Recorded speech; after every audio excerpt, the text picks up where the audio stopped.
దాహం దాహం దాహం దాహం మోహం మోహం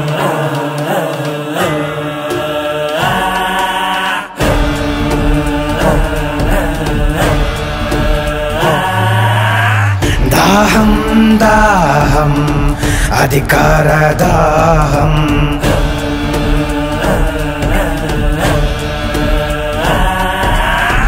మోహం మోహం కుర్చీ మీద మోహం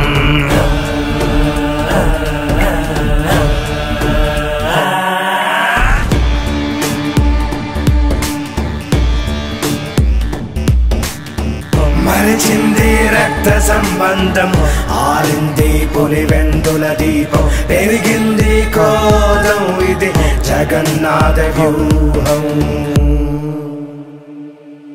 ఇది బయటకి రాని చక్ర వ్యూహం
చేశాడు నేరం జరిగింది జగన్మోహన పట్టాభిషేకం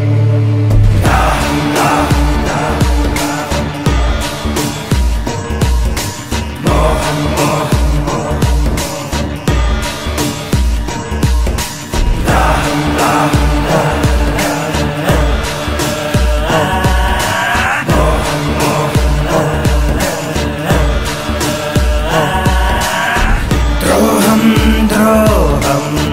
విశ్వాసద్రోహం మదనం మదనం తెర వెనక మరణం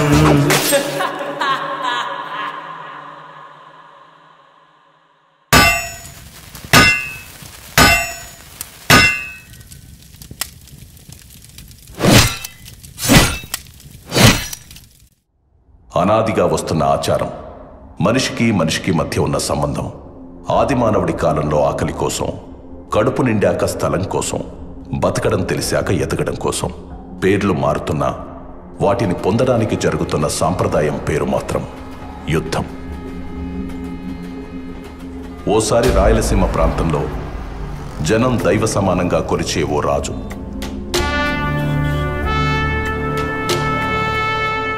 ఆ రాజు కడుపున రాక్షస మృగం పుట్టింది.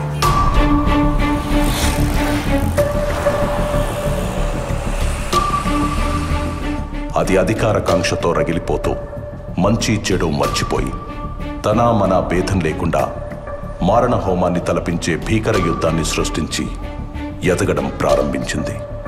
ఈ కథ మీకు అర్థం కావాలంటే ముందు మీకు పాత్రధారుల గురించి తెలియాలి. ఇది మన కథానాయకుడి వంశవృక్షం. ఎడుగూరి సందింటి ఫ్యామిలీ ట్రీ అంటే YS family tree. YS Venkatreddy అనే పెద్ద మనిషికి 2 భార్యలు. మొదటి భార్య లక్ష్మమ్మ, రెండో భార్య మంగమ్మ. మొదటి భార్యకి ఒకే ఒక కుమారుడు, ఆయనే చిన్న కొండారెడ్డి. రెండో భార్య మంగమ్మకు 4 మగబిడ్డలు, 5 ఆడబిడ్డలు. ఈ 4 ఒకడు రాజారెడ్డి. ఆయన భార్య జయమ్మ. వాళ్ళకి 6 మంది మగబిడ్డలు, 5 మంది ఆడబిడ్డలు. అక్కడ మొదటి భార్య కొడుకు చిన్న కొండారెడ్డికి కూడా 6 మంది మగబిడ్డలు, 5 మంది ఆడబిడ్డలు. ఇప్పుడు మన కథకి సంబంధించినట్టు రాజారెడ్డి కొడుకుల్లో ఒకరు ఆంధ్రప్రదేశ్ గర్వం రాజశేఖర్ రెడ్డి, ఇంకొకరు ఆయన తమ్ముడు వైఎస్ వివేకానంద రెడ్డి. అక్కడ చిన్న కొండారెడ్డి ఫ్యామిలీ నుంచి మన కథకి సంబంధించినట్టు ఆయన మగబిడ్డల్లో వైఎస్ భాస్కర్ రెడ్డి మరియు ఆడబిడ్డల్లో వైఎస్ సుగుణ. వీళ్ళిద్దరూ ఇంకో ఫ్యామిలీ నుంచి కుండమార్పిడి పెళ్లిళ్ళు చేసుకున్నారు. వైఎస్ భాస్కర్ రెడ్డి లక్ష్మమ్మకు పుట్టిన మగబిడ్డ వైఎస్ అవినాష్ రెడ్డి. అక్కడ వైఎస్ సుగుణ గంగిరెడ్డికి పుట్టిన ఆడబిడ్డ వైఎస్ భారతిరెడ్డి. ఇక్కడ మన అధినేత రాజశేఖర్ రెడ్డికి ఒక మగబిడ్డ, ఒక ఆడబిడ్డ. మగబిడ్డ పేరే వైఎస్ జగన్మోహన్ రెడ్డి, ఆడబిడ్డ పేరు వైఎస్ షర్మిల. ఆయన తమ్ముడు వైఎస్ వివేకానంద రెడ్డికి ఒక ఆడబిడ్డ, ఆమె పేరే వైఎస్ సునీత. వైఎస్ జగన్మోహన్ రెడ్డికి వైఎస్ భారతిరెడ్డినిచ్చి పెళ్లి చేశారు. వైఎస్ అవినాష్ రెడ్డి భారతికి మేనమామ కొడుకు. ఆయన రాజకీయ భవిష్యత్తు కోసం జరిగిన యుద్ధమే మన ఈ కథ.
నాయనా, నేను హైదరాబాద్ పోతుండాను.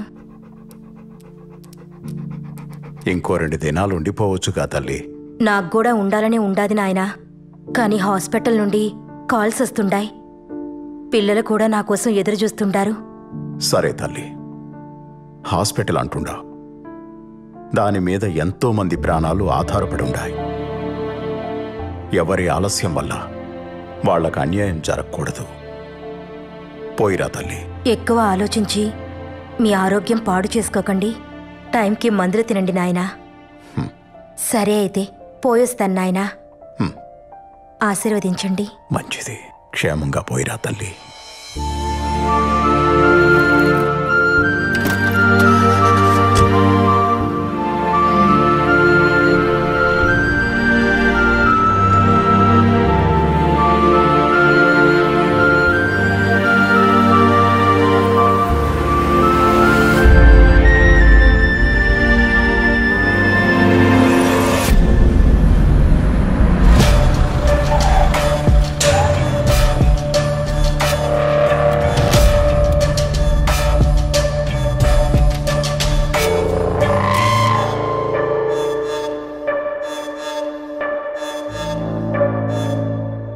మీతో కొంచెం మాట్లాడాలా చిన్నాయన?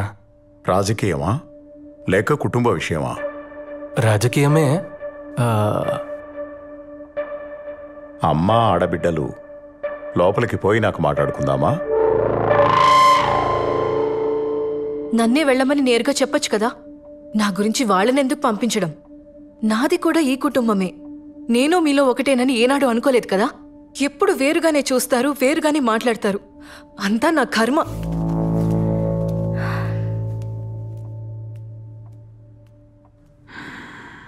మేము కొత్త పార్టీ పెడతాండాం నాయన పేరు మీద. మీరు కూడా మాతోనే ఉంటారనుకుంటున్నాను. ఎవరెవరున్నారు మీ పార్టీలో? అంతా మనకు తెలిసిన వాళ్లే. గుంటూరులో దినేష్, నెల్లూరులో నరేష్, ఇంకా కడపలో మన అవినాష్.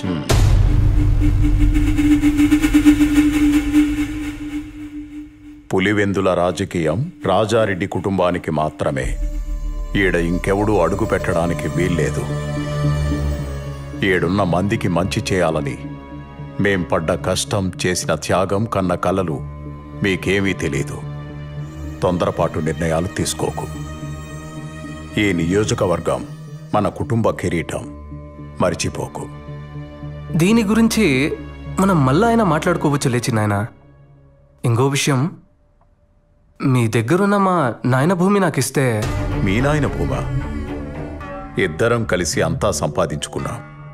నా అన్న నేను వేరువేరని ఎప్పుడూ అనుకోలేదు. అన్న భూమి కొంత నా పేరు మీద ఉన్నట్టే నా దుడ్డు కూడా చాలా వరకు ఆయన దగ్గర ఉండిపోయి ఉండాది. అయితే ఎప్పుడొస్తుంది మా చేతికి ఆ భూమి? ఎవరెవరికి ఏమేం రాసివ్వాలి? షర్మిలకు, విజయమ్మకు ఏం రాసివ్వాలి? నీకేం రాసివ్వాలి చెప్పు. ఇప్పుడే రిజిస్ట్రార్ ఇంటికి పిలిపిద్దాం. అంటే అది ఇప్పుడే ఇచ్చేయమని కాదులే చిన్నాయనా, నువ్వింకా ఉండనివ్వున్నావుగా. మెల్లగా అన్ని చూసుకుందాంలే. మనం పెట్టే కొత్త పార్టీకి నువ్వే పెద్ద దిక్కుగా ఉండాలి చిన్నాయనా. మిగతా చిన్న చిన్న విషయాలు, సీట్లు ఎవరికివ్వాలి, ఎవరిని ఎక్కడ నిలబెట్టాలి అనేవన్నీ నేను చూసుకుంటాను. మరి తొందరలోనే మీటింగ్ పెట్టి అనౌన్స్ చేసేయమంటారా? మీ నాయనకు నాకు రాజకీయ భవిష్యత్ ఇచ్చింది కాంగ్రెస్ పార్టీ.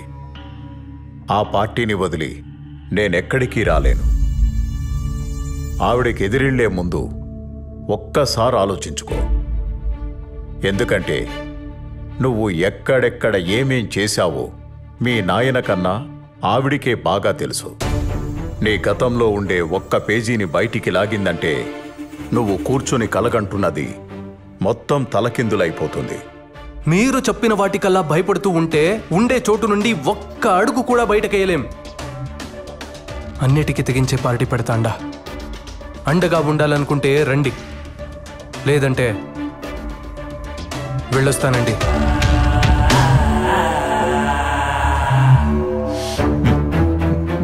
ఎందుకు వివేక వెనక్కి తగ్గుతుండా? పార్టీ పెద్దగా నిన్నే ఉండమని అడుగుతా ఉండాడు కదా. నీకేమన్నా తక్కువ అయి ఉంటే చెప్పు. ఆడి కోపం తెప్పించి నువ్వేమో ఇట్ట నవ్వుతా ఉండావు. అసలు నీ ఉద్దేశం ఏంటి? ఈరోజు నీ కొడుకు కోసం ఇంత గట్టిగా అడుగుతుండావే వదినమ్మా. వాడు నా మీద చెయ్యెత్తిన రోజు మాత్రం ఒక్క మాట కూడా మాట్లాడలేదే. నేను పార్టీకి పెద్ద దిక్కంట. సీట్లు ఎవరికివ్వాలో, ఎక్కడ ఎవరిని నిలబెట్టాలో వాడే నిర్ణయిస్తాడంట. వాడు ఈడికొచ్చింది నన్ను పార్టీలోకి పిలవడానికి కాదు. నేను పార్టీ పెట్టుకుంటున్నా వచ్చి చేరితే చేరమని చెప్పడానికి మాత్రమే. నా దారి వాడి దారి వేర్వేర్లే.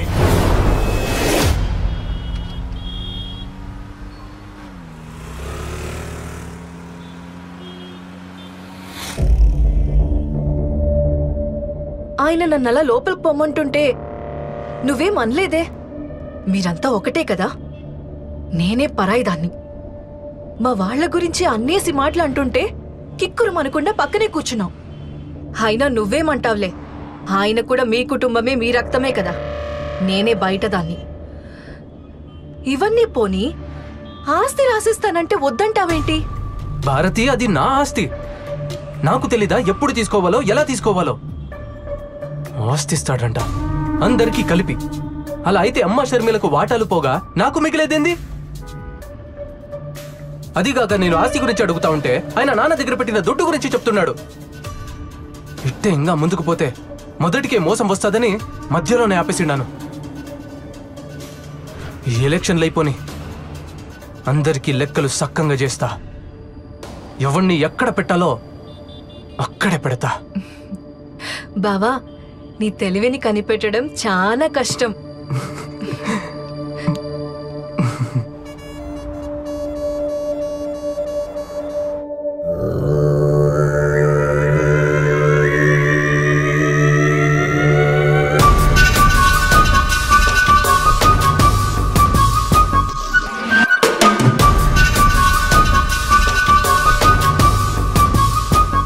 చూడు మామా, మా ఆయన ఆస్తి ఇవ్వమని అడిగితే నానా మాటలన్నీ అని పంపించాడు వీళ్ళ చిన్నాన్న. మావయ్య పోయాక మా ఆయన ఒంటరివాడైపోయిండాడు. మేమందరం ఉండగా మీ ఆయన ఒంటరివాడు ఎలా అవుతాడు? నువ్వేమీ భయపడకు. జగన్ కండగా మేమున్నాం. ఏది ఏమైనా సరే జగనే సీఎం. ఇది మార్చడానికి ఏ తల అడ్డొచ్చినా తెంచి అవతల పారేస్తాం. నీ ఆస్తి ఆడికి పోదన్నా. ఆ ముసలోడి బేనామిలకు చావు భయం చూపెడితే చాలు, పరుగెత్తుకుంటూ నీ పక్కకొచ్చి చేరతారు. వద్దన్నా వాళ్లంతట వాళ్లే వచ్చి నీ ఆస్తి నీకిచ్చిపోతారు. వివేక పవర్లో ఉండగా నువ్వు చెప్పిన ఏ ప్లాను వర్కౌట్ కాదు. కొట్టినా కోసినా వివేకాను కాదనే దమ్ము ఆ బినామీలకి రాదు. ముందు మీరు పొలిటికల్గా బలపడితేనే ఏమైనా చేయగలరు. ఆయన మనం పెట్టే కొత్త పార్టీలోకి రమ్మంటే రానన్నాడు. అసలు మనం పార్టీ పెట్టడమే ఆయనకి ఇష్టం లేదు. పైగా మనం పార్టీ పెడుతుండా వస్తే వస్తాడు, లేకపోతే ఆయనకు నేనే అపోనెంట్గా నిలబడతాను. అప్పుడు ఆయన ఏం చేస్తాడో నేను చూస్తాను.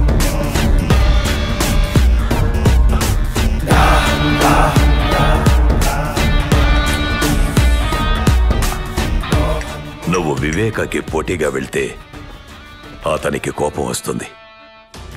వివేక కోపం వాలికొన్న వరం లాంటిది. ఎదురుగా ఎవడున్నా సరే సగం బలం ఇట్టే లాగేసుకుంటాడు. జగనన్న ముందు వివేక ఎంత నాయనా? అయినా ఈ కడప రాజకీయం మనకేమైనా కొత్త? రాష్ట్ర రాజకీయానికి కడప రాజకీయానికి జింక పిల్లకి పెద్ద పులికి ఉన్నంత తేడా ఉంటాది. ఇది తెలియకే ఎంతో మంది నాయకులు చాలా తొందరగా చచ్చిపోయి ఉండారు. మన పెద్ద పులి రాజశేఖర రెడ్డి అంతటోడే. కడపలో నెగ్గాలంటే వివేక అవసరమై ఉండాడు. అది స్వయంగా ఆయనే ఒప్పుకున్నాడు. ఇప్పుడేం చేద్దామంటావు? ఏమి చేసినా విజయమే చేయాలా? మా ఆయన వల్లే కాలేదంటే ఆవిడెళ్ళి ఏం చేస్తుంది మామా? వివేకకి విజయం అంటే చాలా గౌరవం. ఆవిడ ఎలక్షన్లో నిలబడతాదంటే వివేక పోటీలో కూడా ఉండడు. దాహం దాహం అధికార దాహం. నియంతలా మారాలని ఒకడి రాజకీయ స్వార్థానికి సాయంగా దాన్ని మరింత బలంగా మార్చే దిశగా కొన్ని శక్తులు పనిచేయసాగాయి.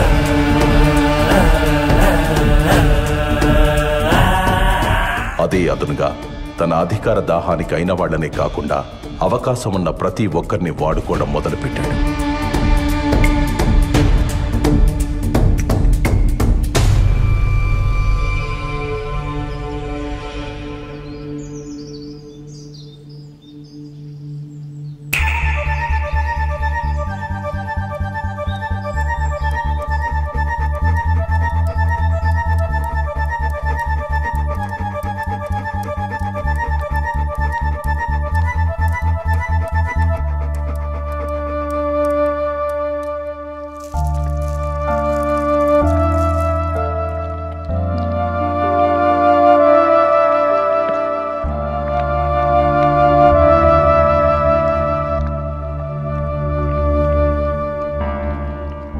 ఏంటి వదినమ్మా, ఇలా సడన్గా వచ్చారు? ఏదైనా మాట్లాడాలా? వివేక, ఆయన చనిపోయాక నువ్వు చాలా మారిపోయి ఉండావప్పా. ఆస్తి గురించి వస్తే కొడుక్కి షర్మిలకి నాకు సపరేట్గా ఇస్తానని చెప్పుండావు. జగన్ మనసు ఎంత బాధపడుండాదో తెలుసా? మాలో మాకే నువ్వు గొడవ పెట్టబోతుండావు. ఈరోజు నేను మీకో దుర్మార్గుడిలా కనిపిస్తుండానేమో, కానీ నా మాట మాత్రం మీరు మర్చిపోగాకండి. ఏదో ఒకరోజు మిమ్మల్ని ఇద్దరినీ ఆ జగన్ భారతి రోడ్డు మీద నిలబెడతారు.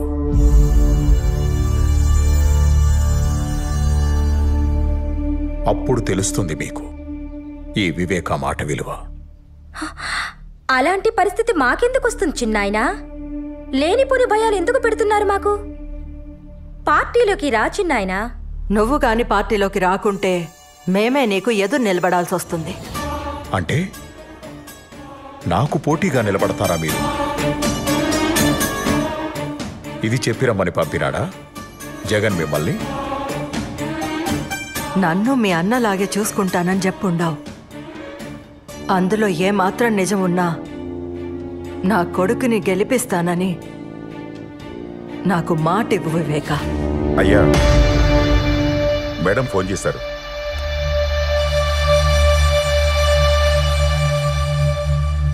హలో మేడం, नमस्ते विवेक जी। आपने वादा किया था कि आप पार्टी के प्रति वफादार रहेंगे। इस वादे को निभाते हुए इस बार आपको कांग्रेस पार्टी के लिए पुलिवेंदला से चुनाव लड़नी होगी। अगर आप हमारे साथ खड़े रहोगे तो हमें बेहद खुशी होगी। विवेका जी, आप सुन रहे हो? विवेका जी, आप जैसा कहेंगे वैसा ही होगा मैडम। शुक्रिया। I promise you. I am going to contest him. Pulivendula constituency. Okay, madam. Thank you.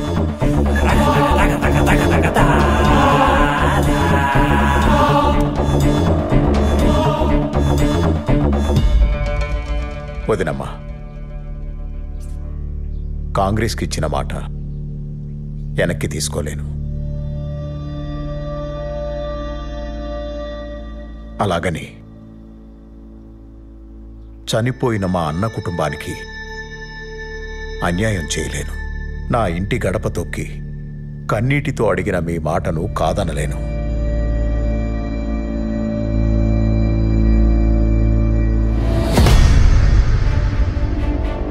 మీకు నేను మాటిస్తున్నాను, ఈసారి ఎలక్షన్లలో మీకు పోటీగా నేనే నిలబడతాను. కానీ మీరే గెలుస్తారు, గెలిపిస్తాను. దీన్నెవ్వరూ మార్చలేరు. ధైర్యంగా పోయిరామా. వివేకానందరెడ్డి ఇంట్లో చీమ చిటుక్కుమన్న శబ్దాన్ని కూడా అందరికంటే ముందు జగన్ చెవికి చేరవేస్తున్న గుంటనక్క ఎర్ర గంగిరెడ్డి.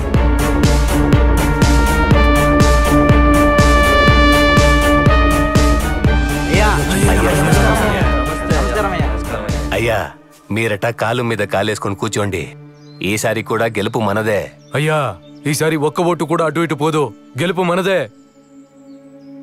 అందరికీ నమస్కారం. ఈసారి నేను పోటీలో మాత్రమే ఉంటాను, కానీ విజయం మే ఎలక్షన్లో గెలవాలి. అయ్యా, ఏం మాట్లాడుతున్నారు? మధ్యలో ఇంకెవరూ మాట్లాడకండి. వదినకు నేను మాటిచ్చాను. ఎవరూ భయపడకండి. మీకు కూడా మాటిస్తున్నాను. నాకు అధికారం ఉన్నా లేకున్నా నేనెప్పుడూ మీతోనే ఉంటాను. పోయిరండి. పులివెందుల బై ఎలక్షన్ లో కాంగ్రెస్ అభ్యర్థి వైఎస్ వివేకానందరెడ్డిపై వైఎస్ఆర్పీ అభ్యర్థి విజయమ్మ భారీ మెజార్టీతో గెలుపొందారు. ఈ విజయంతో ఆంధ్రప్రదేశ్ లో మరొక ప్రాంతీయ పార్టీ సంచలనం సృష్టించింది.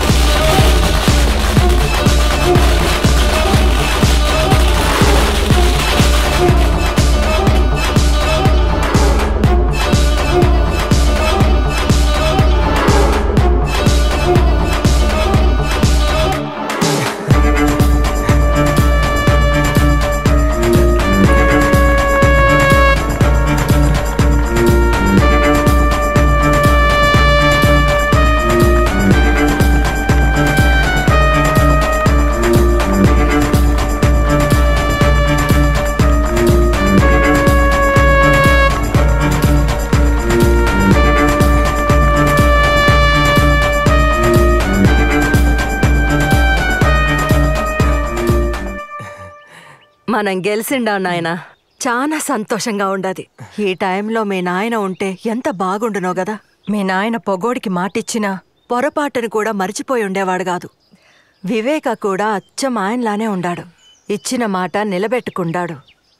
ఒకసారి పోయి మీ చిన్నాయన్ని పలకరించొద్దామా? దేనికి?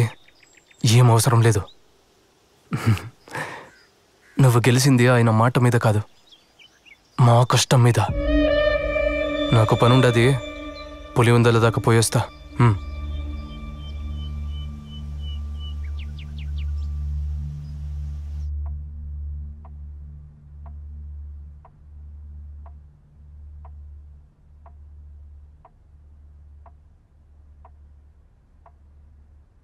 అన్నా, మనం ఇప్పుడు పవర్లో ఉండాం కదన్నా. ఆ వివేక ఒంట్రోడయిండు. ఇప్పుడు వాళ్ళ పేనామిల్ని పిలిపించి ఆస్తి గురించి అడుగుదామా? వివేకాన్ని తక్కువ అంచనా వేస్తుండారు. మిమ్మల్ని గెలిపించాడు అంటే వాడు ఓడిపోయినట్టు కాదు. నాకు తెలిసినట్టు ఎమ్మెల్సీ ఎన్నికల్లో పోటీ చేస్తుండాడు. ఎమ్మెల్సీ ఎన్నికలు ఉంటాయని కూడా తెలియకుండానే రాజకీయాలకు వచ్చేసుండారా మీరిద్దరు? ఉప ఎన్నికల్లో ఓడిపోయి డిపాజిట్ ను కాపాడుకున్న వైఎస్ వివేకానందరెడ్డిని వ్యవసాయ శాఖ మంత్రిని చేసిన ప్రభుత్వం గతంలో ఎమ్మెల్సీగా పనిచేసి పదవీ కాలం ముగియడంతో రాజీనామా చేసిన వైఎస్ వివేకానందరెడ్డిని ప్రభుత్వం మళ్లీ ఎమ్మెల్సీని చేసి వ్యవసాయ శాఖ మంత్రిని చేసింది.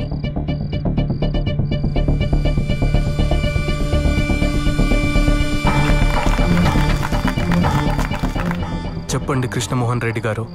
అన్నా, వివేకం ఉంటే మన పార్టీలోనైనా ఉండాలి, లేదా పవర్లో లేకుండా ఉండాలి. మన పార్టీ గెలవనప్పుడు వాడు పవర్లో ఉంటే మనకు చాలా ఇబ్బంది అవుతుంది. ఆ ప్రశాంత్ కిషోర్కి ఫండ్స్ కూడా ఏర్పాటు చేయాలా. ముందు మనం చేయాల్సిన పనులు ఈ రెండు. దీని గురించి మీరు చాలా సీరియస్గా ఆలోచించాలి.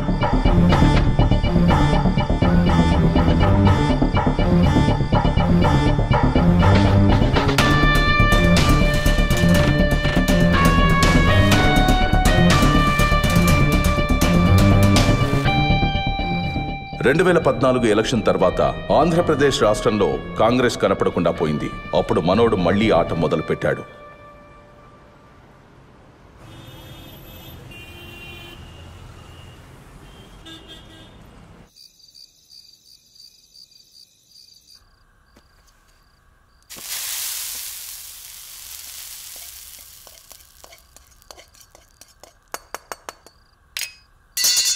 అయ్యో పెద్దమ్మా, ఇంట్లో ఇంతమంది పనివాళ్ళుండగా నువ్వెందుకు వంట చేస్తుండావు? ఇవిక్కడే వదిలే, నేను చేసి పెడతా, నువ్వు వెళ్ళు.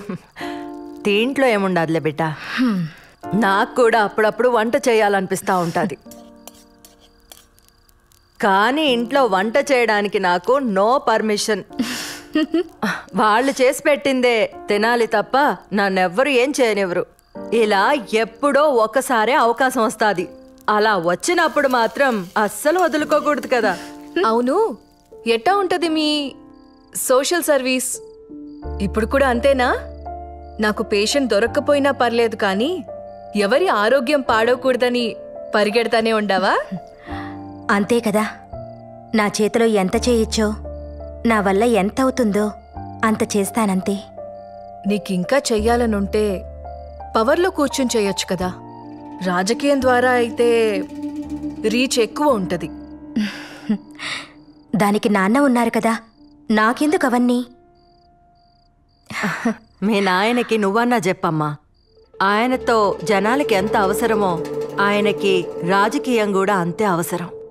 మేం చాలాసార్లు అడిగి చూసినాం, ఒక్కసారి కూడా మా మాట వినకపాయే. ఆ కాంగ్రెస్ పార్టీకే విధేయుణ్ణి అంటుంటాడు. ఇప్పుడు రాష్ట్రంలో కాంగ్రెస్ పార్టీ లేకుండా పోయింది. కనీసం ఇప్పటికైనా మాతో చేరమని చెప్పమ్మా.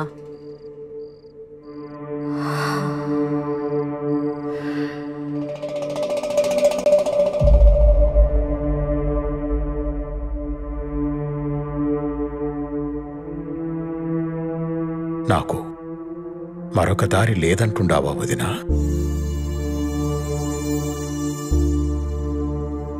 మనమిలా తలో పక్కా విడిపోయి అవమానం పాలు కావద్దంటాండాను. ఆలోచించు వివేక, అందరం కలిసుంటేనే కదా కుటుంబానికి గౌరవం, బలం ఉంటుంది కదా. నువ్వొక్కడివే ఇలా ఏం చేస్తావు చిన్నాయనా? నువ్వు పార్టీలో ఉంటే నీ పక్కన బలం ఉంటాది. ఎప్పుడూ నాకు ఒంటరిగా పోరాడడం అలవాటై ఉండాది. నన్ను నమ్ముకున్న వాళ్ళకి కాస్త సాయంగా ఉంటే అదే చాలు.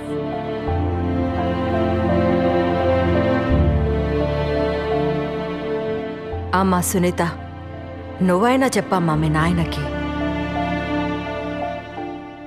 ఎందుకంత మొండి పట్టు పట్టుకుని కూర్చుండావు నాయనా? వీళ్ళు తప్ప మనకెవరుండారు? ఏదైనా అందరూ కలిసే చేయండి, అది రాజకీయమైనా ఇంకేదైనా.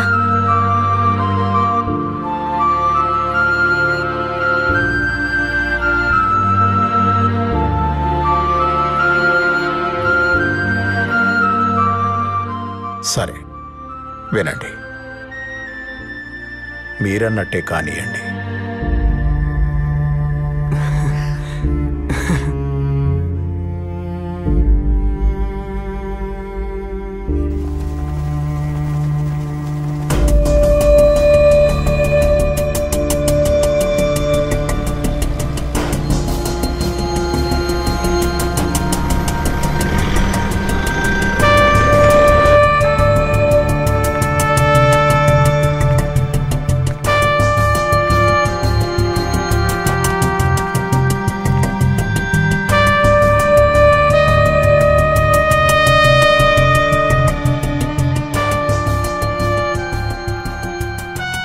దేవుడి దయతో ఈరోజు వాతావరణం కూడా చల్లగా ఉంది. చక్కటి చిరునవ్వులతో ఆప్యాయతను చూపిస్తూ ప్రేమానురాగాలు పంచిపెడతా ఉన్న ప్రతి అక్కకు, ప్రతి చెల్లెమ్మకు, ప్రతి అవ్వకు, ప్రతి తాతకు, ప్రతి సోదరుడికి, ప్రతి స్నేహితుడికి ముందుగా 2 చేతులు జోడించి హృదయపూర్వకంగా కృతజ్ఞతలు తెలుపుకుంటా ఉన్నా.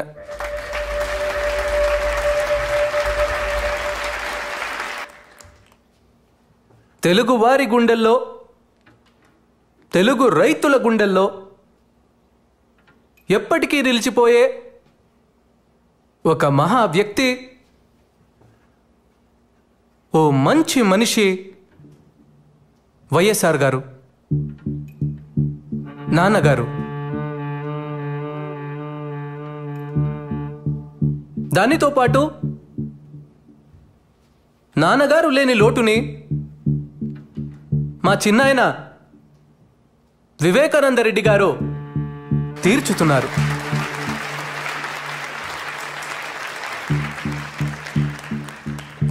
ఆయన మన పార్టీలో చేరడం వల్ల మనకు 1000 ఏనుగుల బలం వచ్చింది. ప్రజల ఆశీస్సులు, రైతన్నల ఆశీస్సులు, అక్క చెల్లెమ్మల ఆశీస్సులు ఎల్లప్పుడూ మన పార్టీకి ఉండాలంటే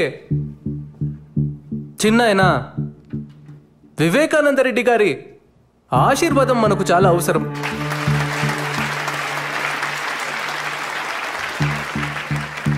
ఇప్పుడు మన పార్టీ గురించి, మన కర్తవ్యాల గురించి చిన్నాయన మీకందరికీ తెలియజేస్తాడు. ఈ 2 మాటలు చెప్పి నేను సెలవు తీసుకుంటా ఉన్నా. మా అన్న రాజశేఖర్ రెడ్డి బిడ్డ మన వైఎస్ జగన్ మంచి ఉద్దేశంతో పార్టీ పెట్టుండాడు. రైతులందరికీ అలాగే పేదలకు మంచి చేయాలని ఈ పార్టీ పెట్టుండాడు.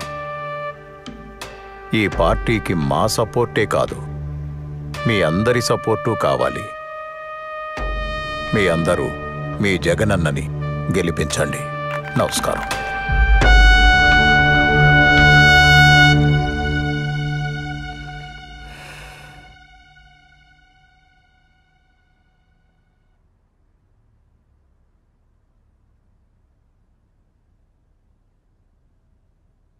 ఎమ్మెల్సీ ఎన్నికల్లో శివశంకర్ రెడ్డి నిలబెడదాం బావా.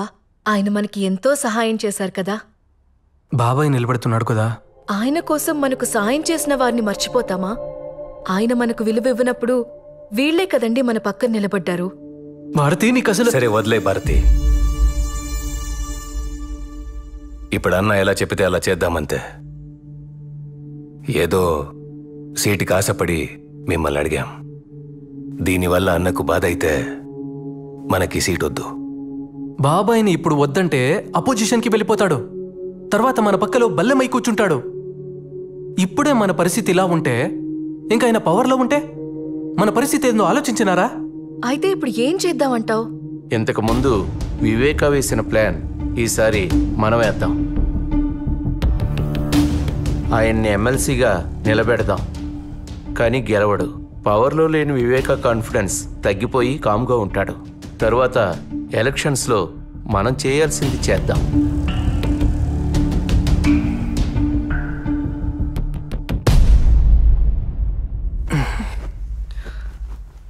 సరే కానివ్వండి.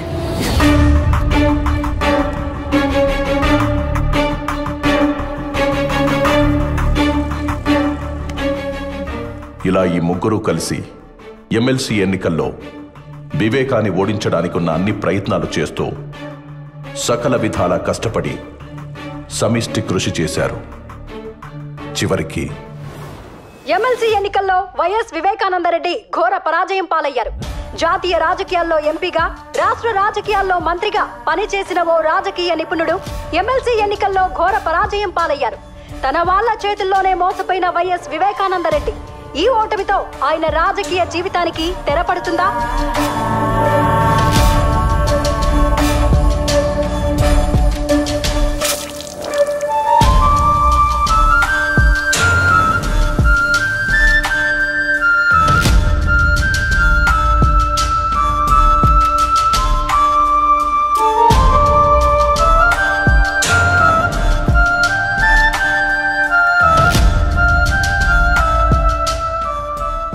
దశాబ్దాల రాజకీయ జీవితంలో వివేకాకు ఈ ఓటమి అతిపెద్ద అవమానమైంది. దీని గురించి చాలా ఆలోచించారు.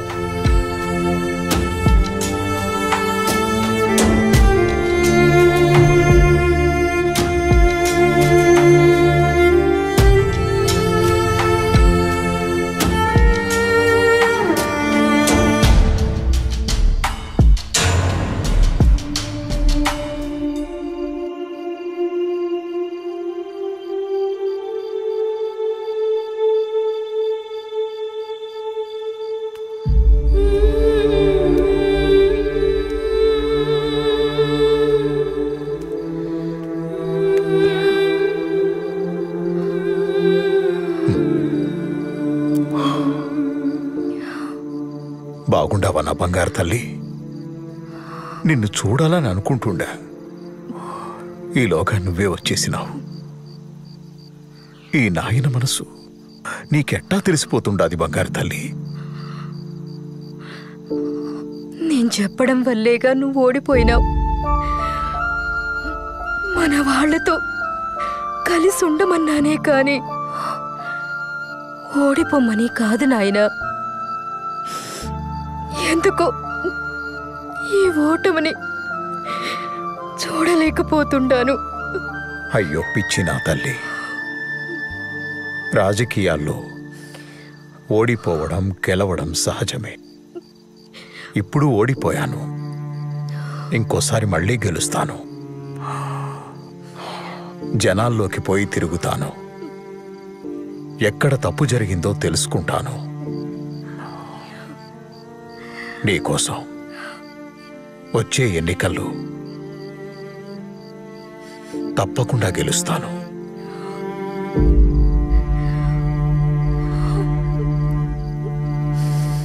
ఎక్కడ తప్పు జరిగిందని తెలుసుకోవడానికి తన ప్రయత్నాలు మొదలుపెట్టాడు.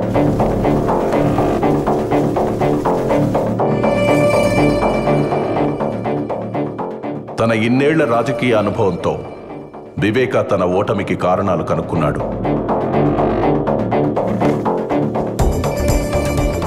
వచ్చే ఎన్నికల్లో గెలుపుకు సర్వం సిద్ధం చేశాడు.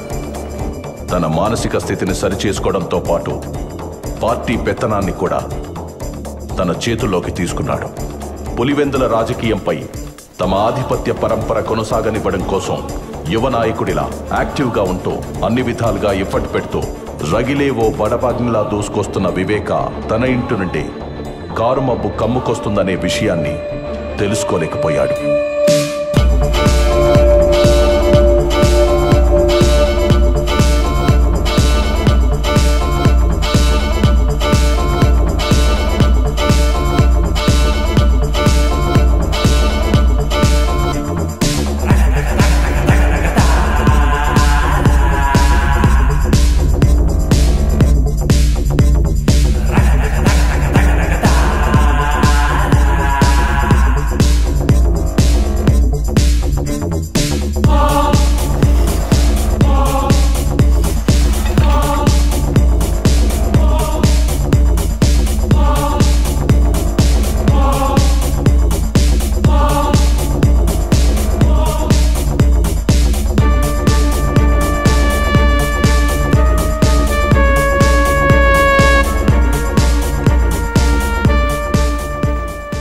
రోజులు గడుస్తున్న కొద్దీ పార్టీలో వివేకా చరిష్మా పెరిగి అది తన రాజకీయ భవిష్యత్తుపై ప్రభావం చూపుతుందనే భయం మొదలైంది.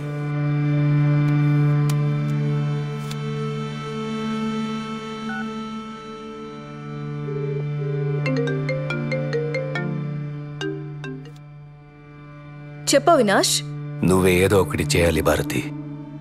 లేకపోతే ఈయన మనల్ని రాజకీయం నుంచి శాశ్వతంగా దూరం చేసేస్తాడేమో. నువ్వేం కంగారు పడుకు, నేను చూసుకుంటాను. జగన్తో నేను మాట్లాడతాను.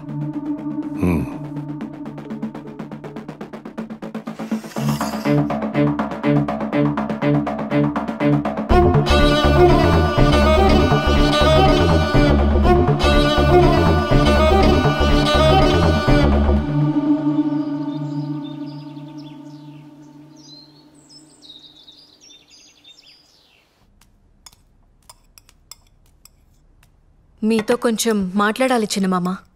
రాజకీయమా లేక కుటుంబ విషయమా? ఈ కుటుంబానికి రెండు ఒకటే కదా. ఎందుకు చిన్నమామ నేనంటే అంత కోపం మీకు? నేనేం పాపం చేశాను? ఒక్కసారైనా నన్ను ఈ కుటుంబంలో మనిషిగా చూసారా? షర్మిలమ్మ, నేను, సునీత కలిసే పెరిగాం కదా. షర్మిలమ్మను హైలైట్ చేసి మెచ్చుకున్నట్లు, గౌరవించినట్టు ఎప్పుడైనా నా గురించి ఒక్క మంచి మాట అన్నారా? షర్మిలమ్మను ఎవ్వరూ ఊరికే హైలైట్ చేయడం లేదమ్మా. మీ ఆయన వెళ్ళి జైల్లో కూర్చుంటే షర్మిలమ్మ ఆడబిడ్డైనా వెళ్ళి పాదయాత్ర చేసింది. ఎండకు వానకు జనాల్లో కలిసి తిరిగింది. ఎంతో కష్టపడింది. అందుకే అంత మంచి పేరు సంపాదించుకుంది. పోనీ నువ్వు చేయలేకపోయావా పాదయాత్ర? అప్పుడు అందరూ నిన్నే హైలైట్ చేసి మాట్లాడుకునేవారు. అవన్నీ నా వల్ల అవ్వలేండి గాని మా వాళ్లకు అదే అవినాష్కి ఎంపీ సీట్ అడిగితే ఎందుకంత స్వార్థంగా వద్దంటుండారు? ఏమ్మా, షర్మిలమ్మ పడ్డ కష్టానికి ఏదో మా వంతు సహాయంగా చిన్న ఎంపీ టికెట్ ఇచ్చి సరిపెడదామనుకుంటుండా. ఆమె చేసిన దానికి ఆ సీటు కూడా తక్కువే. తను తలుచుకుంటే ఒక మంచి నాయకురాలవుతుంది. ఒక ఆడబిడ్డకి ఇచ్చిన సీటు తీసుకెళ్లి మీ భాస్కర్ రెడ్డి కుటుంబానికి ఇవ్వమని వంత పాడుతున్నావే, సిగ్గుగా లేదమ్మా నీకు? సరే, నేను వెళ్తున్నాను. మీరు భోజనం చేసి కడుపు నింపుకునే రండి. మీరెప్పుడు నన్ను ఒప్పుకోరు. షర్మిలమ్మ కడప ఎంపీ ఏంది? నేను మీకు ముందే చెప్పుండాను, పులివెందుల రాజకీయాలు రాజారెడ్డి కుటుంబానివి మాత్రమే. ఆ అవినాష్ని జమ్మల మడుగులో నిలబడమను నేనే క్యాంపెయిన్ చేసి గెలిపించుకుంటాను.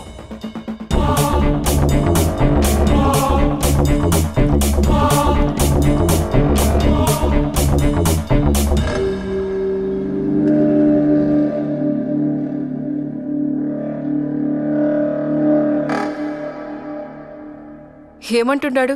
మా వాడికి సీట్ ఇవ్వడు, అంతే కదా? వదిలే భారతి, మేం మీతో ఉండేది సీటు కోసం కాదు, జగనన్న మీదున్న ప్రేమతో. అన్నా, నీకు కష్టం వచ్చినప్పుడు మా చేతనైంది చేసిండాం. నువ్వు నాకు సీట్ ఇచ్చినా లేకపోయినా మేమెప్పుడు నీ పక్కనే ఉంటాం. మీ మంచితనం జగన్కి ఇంకా అర్థం కావడం లేదులే బావా. వాళ్ళ బాబాయ్ చేతిలో కీలు బొమ్మలా ఆడుతాండాడు. జగన్ బాగు కోసం మనం ఆలోచిస్తా ఉంటే ఈయనేమో వీళ్ళ బాబాయ్కి సపోర్ట్ చేస్తా ఉండాడు. ఆవిడ పాదయాత్ర చేసిందంట. ఆవిడ మీదే మన రాజకీయ భవిష్యత్తు ఆధారపడి ఉండాదంట. కాసేపు నువ్వు గమ్మునుంటావా? ఏం చేయాలో ఏం చేయకూడదో నాకు తెలుసు. ఈడ ఎవరు పాదయాత్ర చేసినా జనం వచ్చింది మాత్రం నా ముఖం చూసి. ఊరుకుంటే ఏదో మాట్లాడుతుంది.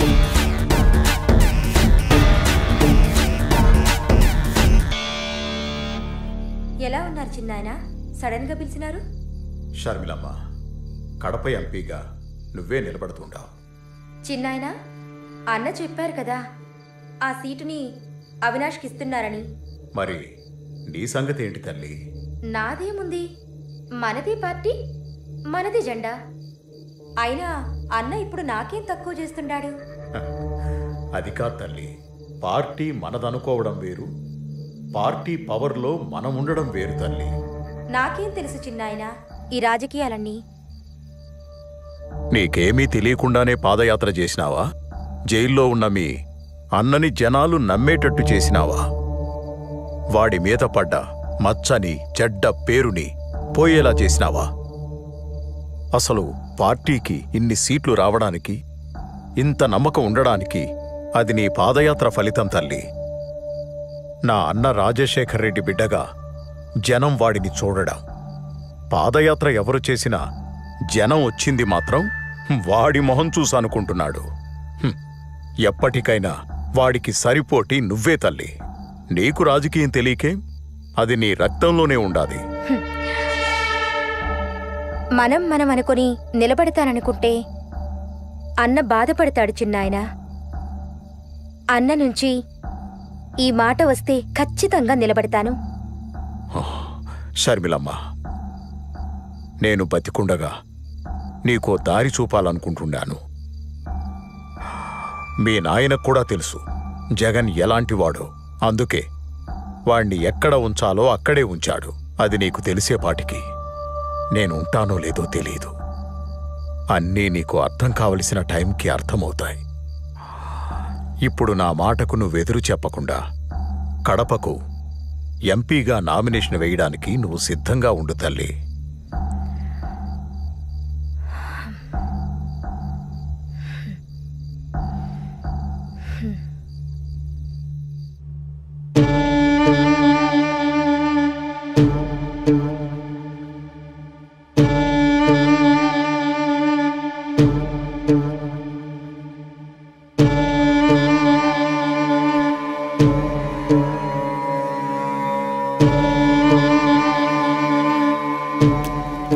ఈసారి ఎలాగైనా మనం గెలవాలి జగన్ గారు.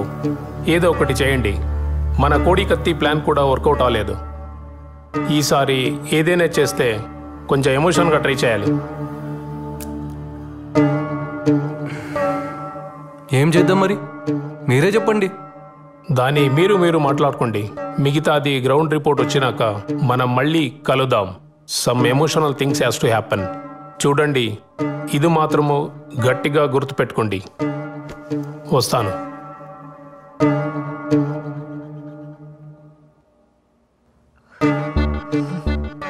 పార్టీ నీది, పెత్తనం ఆయనది.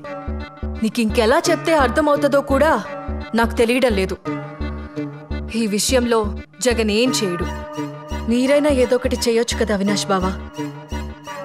అన్నని ఒక్క మాట చెప్పమని చెప్పు చాలు. అన్న కోసం ఏదైనా చేస్తాను. వివేక సార్లాగా సొంత నిర్ణయాలు నేను తీసుకోను. అన్న మాటకు నేను కట్టుబడి ఉంటాను. అన్న వెంటే ఉంటాను. బావుంది. మీరు మీ అన్న మాట వింటారు, ఆయన వాళ్ళ బాబాయ్ మాట వింటారు. ఇదిలాగే ఉంటే ఏదో ఒక రోజు షర్మిలమ్మని సీఎం చేసేస్తాడు. అప్పుడు మనమందరం కలిసి అడుక్కు తిందాం. సరే, ఈ మాటలన్నీ ఎందుకో? ముందు ఏం చేయాలో అది చూడండి. పీకే చెప్పాడు కదా సింపతి వర్కౌట్ అవ్వాలని. అన్నా, ఇది చాలా కష్టమైన పనన్నా. నీకోసం ఎంత కష్టమైనా భరిస్తాను, కానీ అడ్డుంది పెద్ద నీడ. ఇంతకంటే పెద్ద నీడల్నే. చూడు, నీకు కావలసిన సపోర్ట్, ఇన్ఫ్లుయెన్స్ నేను చూసుకుంటాను. నువ్వేం చేయాలనుకున్నావో చేసేయి. సరే అన్నా, అయితే మనకున్న అడ్డుని శాశ్వతంగా తొలగించేస్తానన్నా. నీకు రాజకీయ భిక్ష పెట్టుండాను. ఆ కృతజ్ఞతను చూపెట్టే సమయం ఇది. నువ్వేం చేయాలనుకున్నావో చేయి. నేను సీఎం అవ్వాలి, అంతే.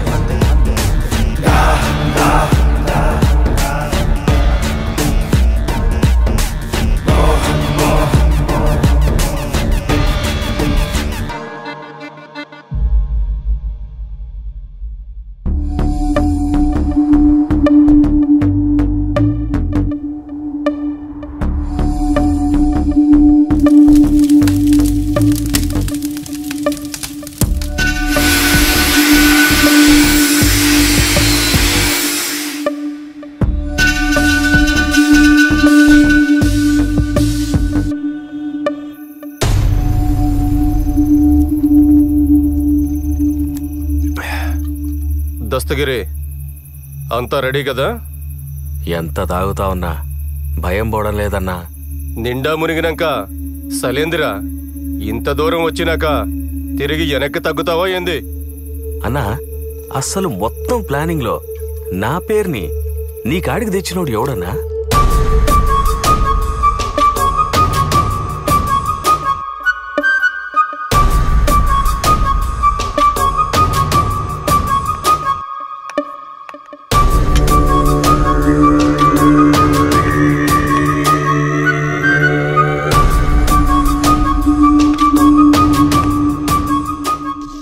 ఏంది నాయన ఇంత కూల్గా ఉన్నావు? అప్రూవల్ వచ్చిండాదిగా, ఏం ప్లాన్ చేసిండావు? ఇన్నాళ్ళు పులివెందులకి పోతురాజులా నిలబడి మన పని ప్రతి దానికి అడ్డుపడుతుండేవాడు. ఇప్పుడు ఆ పోతురాజుని పులివెందల నుండి నేరుగా పైకి పంపిస్తున్నా. అది నాయన, మగోడి మాట మాట్లాడినావు. ఇంతకీ ఎలా చేపిస్తుండావు? ఎవరితో చేపిస్తుండావు? ఇది చేయడానికి బయట వాళ్ళని తీసుకొచ్చినా లేదా మనాళ్లతోనే ముందుకెళ్ళినా ప్రాబ్లం మనకి. ఇంకా మనాళ్లలో వివేకాన్ని చంపే మగాడు ఎవడైనా ఉండాడనుకుంటున్నారా? ఒకవేళ చంపినా ధైర్యంగా తిరగలేక దొరికిపోతాడు. ఇది సక్కంగా అనుకున్నది అనుకున్నట్టుగా అవ్వాలంటే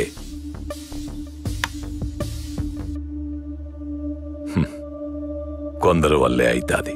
ఆ కొందరు ఎవరు నాయనా?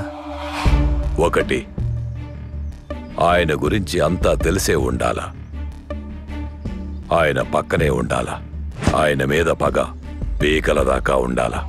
అలాంటోడికి దుడ్డు అవసరం, దండిగా ఉండాలా. అలాంటోళ్ళు మనకి ఏడ దొరుకుతారో? ఏడా వెతకనవసరం లేదు, అందరూ మన చేతుల్లోనే ఉండారు. మొదటివాడు ఆయనతోనే తిరుగుతా మనకు సాయం చేసే ఎర్ర గంగిరెడ్డి. బెంగళూరు సెటిల్మెంట్లో వివేక గంగిరెడ్డి వాటాను కూడా వాళ్ళకే ఇచ్చేసి మంచి పేరు తెచ్చుకున్నాడు. ఈడేమో ఆయన మీద పగ పెంచుకున్నాడు. ఇక రెండోవాడు దస్తగిరి. వివేక వీడిని నానా మాటలని అందరి ముందు అవమానం చేసి బయటకు తోసేసి ఉండాడు. ఇప్పుడు వీడికి వివేక మీద కోపం ఉంది, దుడ్డు అవసరం ఉండాది. వీళ్లతో పాటు మన సునీల్ యాదవ్, ఉమాశంకర్ రెడ్డి, నేను కూడా ఉంటాను. దస్తగిరిని దారిలోకి తెచ్చి మిగిలినంత సునీల్ యాదవ్ చూసుకుంటాను. ప్రేమ చూపినారు, అయిన వాళ్ళే వెన్నుపోటు పొడిచినారు, కుట్ర పొందినారు, విషము చిందినారు, కలియుగా నాశకులై చేరినారు. నమ్మించి మోసం చేసే వాళ్ళ అస్త్రం ఇది, ఆ నలుగురి కుట్రం.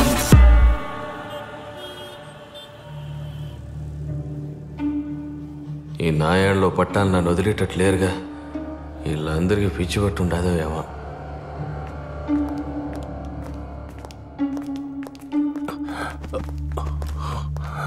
కూర్చోండి కూర్చోండి. నమస్తే సార్. మీరు అటు కూర్చోండి. ఏం దస్తగిరి, ఎన్నాళ్ళనిట్ట కారు నడుపుకుంటూ బతుకుతావు?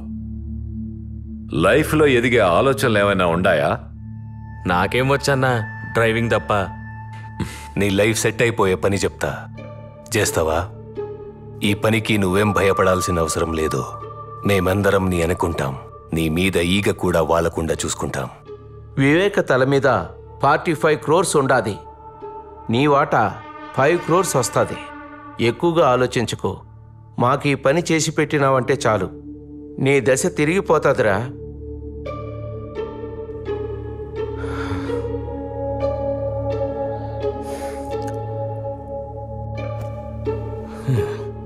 పిచ్చిగారి పట్టినదో ఏమేమో మాట్లాడుతున్నాడు. సునీల్, ఆడి పని చేస్తాడంటావా? మరేంటాడు మాట్లాడుతూ ఉంటే మధ్యలో లేసి వెళ్ళిపోతా ఉన్నాడు? ఆడిని నేను ఒప్పిస్తానన్నా. ఏమి ఆడంత బతిమాలుకోవాలనా? ఆడు లేకపోతే మనం ఈ పని చేయలేమా? చెయ్యలేము.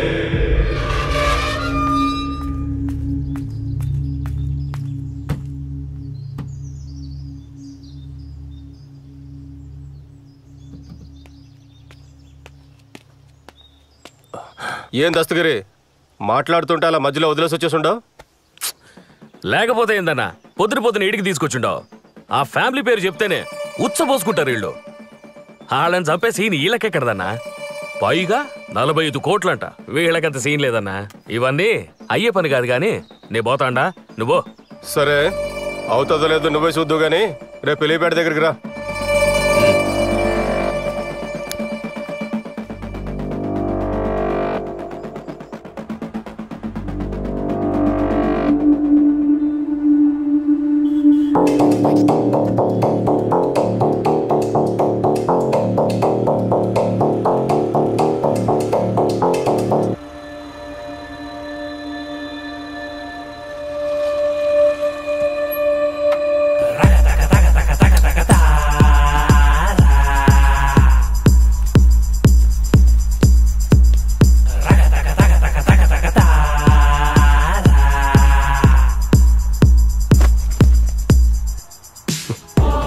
చూసుండవా ఇప్పుడే ₹1 చేతికొచ్చుండది. పని అయినాక మిగతాది కూడా వచ్చి చేరుతుంది.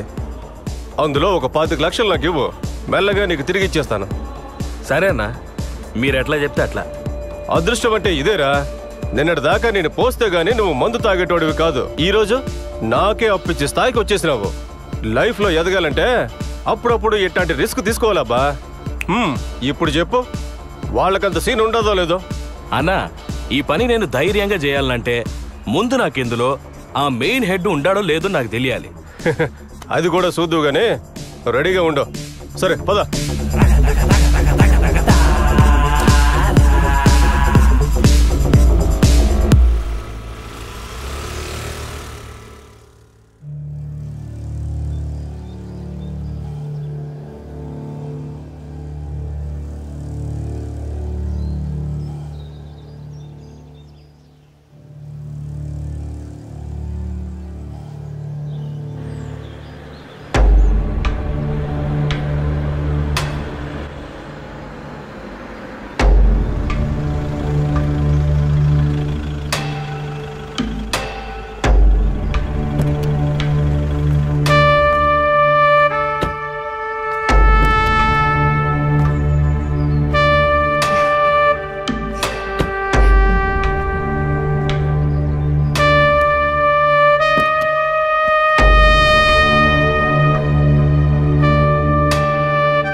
మనం రాజకీయంలో బలపడాలంటే అందరితో పాటు బాగుండాలి.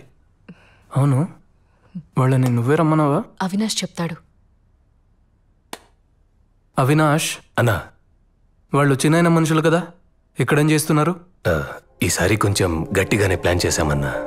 ఈ దెబ్బతో మన సమస్యలన్నీ తీరిపోతాది.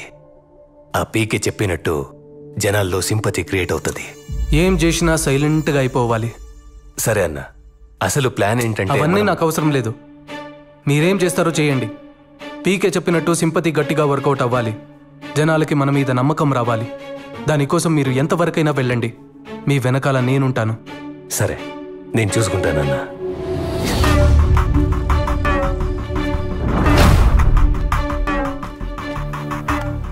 ఏంటయ్యా దస్తగిరి, ఎప్పటికైనా నమ్ముతుంటావా? ఈ పని చేస్తావా? చేస్తానన్నా, నేనే చేస్తాను. అన్నా, నేను మిమ్మల్ని గట్టిగా నమ్ముతా ఉంటానన్నా. ఈ పని నేనే చేస్తానన్నా. అన్నా, వెళ్దామా అన్నా? ఆడ మనకడ్డు ఎవడు లేడు కదా. నైట్ వాచ్మెన్ లేడు, వాని భార్య లేదు. అన్నా, ఆ రంగయ్య గాడేమో ఉట్టి విరికోడు. ఆఖరికి వాడి కుక్క కూడా లేదు. కుక్క అంటే గుర్తొచ్చుండాది. దాన్ని ఎలా చంపేసినారన్నా?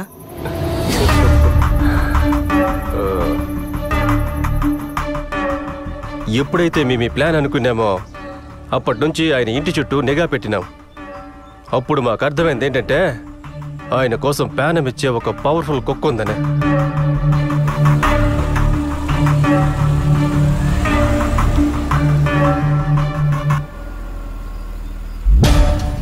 విశ్వాసం లేని బంధువుల కన్నా ఈ పెంచుకున్న కుక్కలే చాలా డేంజర్. దాని ప్యానం పోయినా వివేకాకి ఏం జరగనివ్వదు. దాన్ని చంపేస్తే వివేక ఊపిరి సగం తీసేసినట్టే అనుకున్నాం.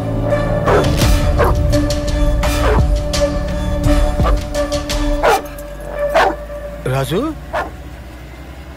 ఏంట్రా, ఏమైంది నీకు? ఇంతలా అరుస్తున్నావేంటి? ఏయ్ రాజు, రాజు ఏమైందిరా?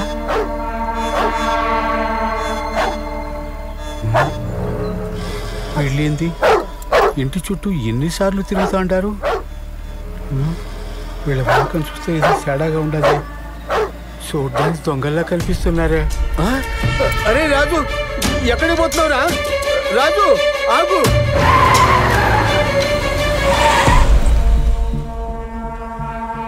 ఈ ఇంట్లో ఉన్న అంతమంది ఒక లెక్క అయితే ఈ కుక్కే ఒక లెక్కగా కనిపిస్తుండది. అవునన్నా, నువ్వు చెప్పే మాట నిజం.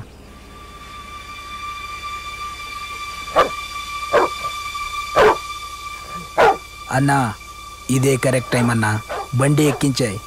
చంపేయన్నా, చంపేయ్.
కుక్కబోగానే వివేక్ కుడి భుజం పోయినంత బాధపడుంటాడన్నా.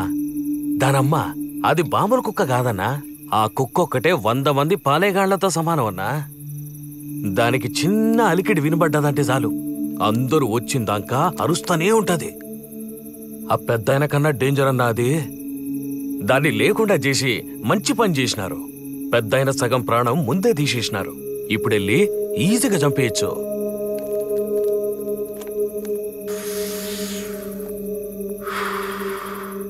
వేయడానికి గొడ్డలి మాత్రం మంచి తెచ్చుండవరా. ఏం మంచిదో పోన్నా.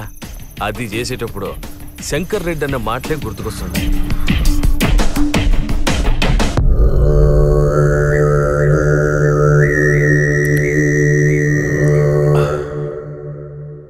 మీరు చేసేది సైలెంట్గా అయిపోవాలా? ఎక్కువ యాగి చేయకుండా ముందు ముఖం మీద తలగడ పెట్టి ఊపిరి ఆపేయండి. సునీల్ అన్న, అనుకున్నది పక్కాగా చేసిరండి. మధ్యలో ఆపేసి మాత్రం రాకండి. అన్నీ 1కి 2 సార్లు చెక్ చేసుకున్నాకే దిగండి. ఈ దెబ్బతో అయిపోవాలి వాడు. నేనంతా చూసుకుంటానన్నా. దస్తగిరి, నాకు గొడ్డలి కావాలప్పా. కొత్త చేయించాలన్నా? ఏంది చేయించేది? ఈ చుట్టుపక్కల ఎక్కడ మనం ఏం చేసినా వెంటనే వివేకాకు ఫోన్ వెళ్ళిపోతుంది. ఊరికే భయపడమాకు శంకర్ రెడ్డి అన్న. ఏది ఏమైనా నేను చూసుకుంటా. లేదన్నా, శంకర్ రెడ్డి అని చెప్పింది నిజమే. ఈ ఏరియాలో సీమ సిట్టుకుమన్న ఆ పెద్దానికి తెలిసిపోతుంది. అలాంటిది మనం కొత్త గొడ్డలొకటి చేపించినామని తెలిస్తే అంతే, నా భార్య ముండమయ్యాల్సిందే. ఏం దస్తగిరే, నువ్వు కూడా భయపడుతున్నావేమి? భయం కాదన్నా, నీకింకా వివేక్ గురించి పూర్తిగా తెలిసినట్లేదు. ఈ ఊరు కాదు కదా, అందుకే ఎగిరెగిరి పడుతుంటాడు. పొరపాటున వివేకాకు తెలిసి పాతాళానికి తొక్కితే అప్పుడు అర్థమవుతుంది ఈడ ఆయన ఏందో, ఆయన పవర్ ఏందో. ఏయ్, అనవసరమైన మాట్లాపి ఇప్పుడేం చేయాలో చెప్పు. నాకు తెలిసినోడొకడు కదిర్లో కొలిం పెట్టుకున్నాడు. అక్కడే చేయించుకొస్తానన్నా. సునీల్, అంతా జాగ్రత్తగా చూసుకోండి. నేను రేపు వివేక చేసే క్యాంపెయిన్ దగ్గరికి వెళ్తాను. అక్కడి నుంచి మీకు అప్డేట్ ఇస్తూ ఉంటాను. సరే.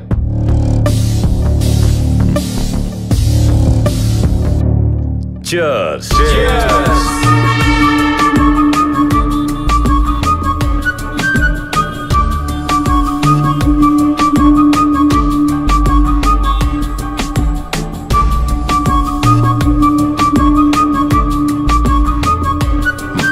నమస్కారం.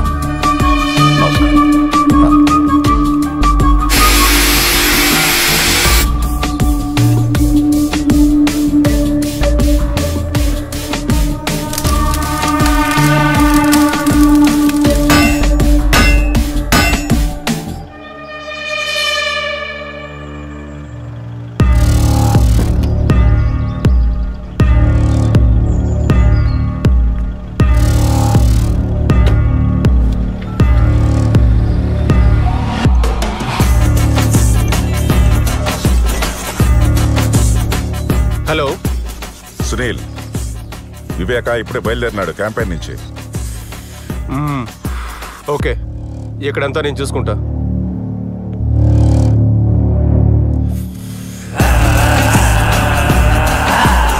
నమ్మించి మోసం చేసే వాళ్ళ అస్త్రం ఇది ఆ నలుగురి కుట్రం. నమ్మించి మోసం చేసే వాళ్ళ అస్త్రం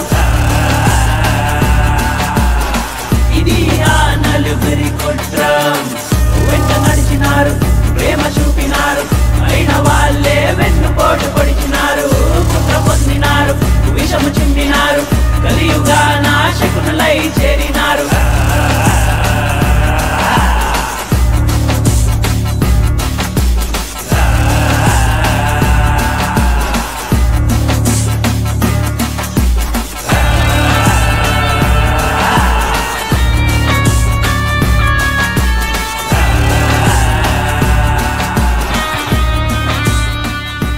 హలో సునీల్, ఏమై ఉండదు? అంతా ఓకేనా? దస్తగిరి కదిలికిపోయినాడు. గొడ్డలు తీసుకొస్తున్నాడు.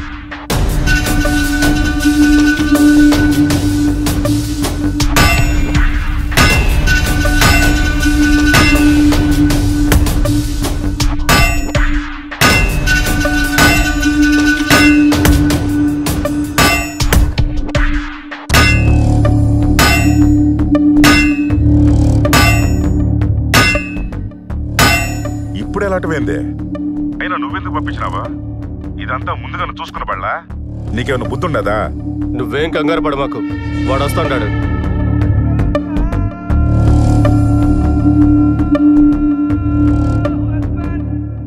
నువ్వు వాడు అప్డేట్ ఇస్తే చాలు. అది కాదు సునీల్. ఛ,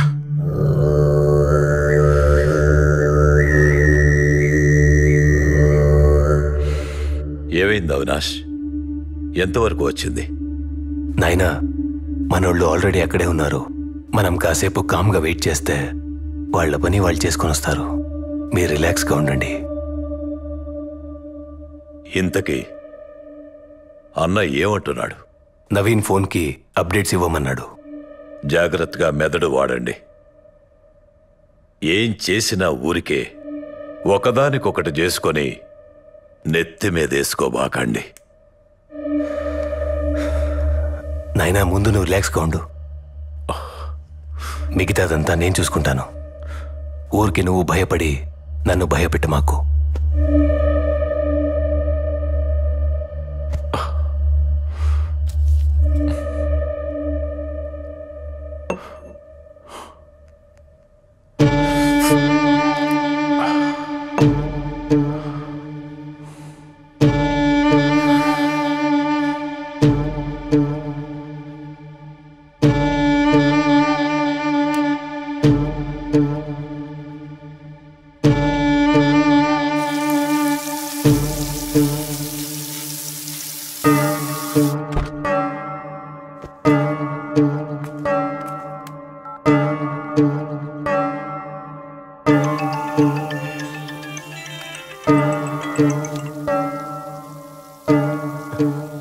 హలో, వచ్చినాడా దస్తగిరి?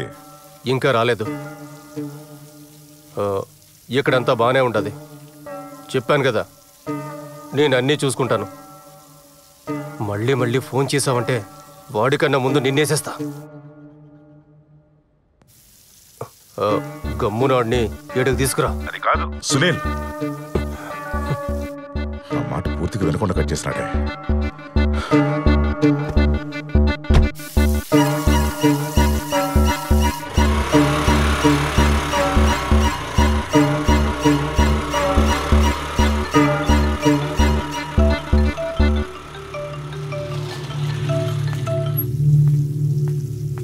ఏం దస్తగిరి, ఫోన్ చేస్తా ఉంటే తీయడం లేదేందబ్బా? అన్నా డ్రైవింగ్లో ఉన్నానన్నా, టెన్షన్ అవుతా ఉంది. టెన్షన్ దేనికబ్బా? ఇంతకీ తెచ్చినావా లేదా? తెచ్చినానన్నా, బండిలో ఉండాది. సరే తొందరగా రా, పోయి మందు తాగుదాం.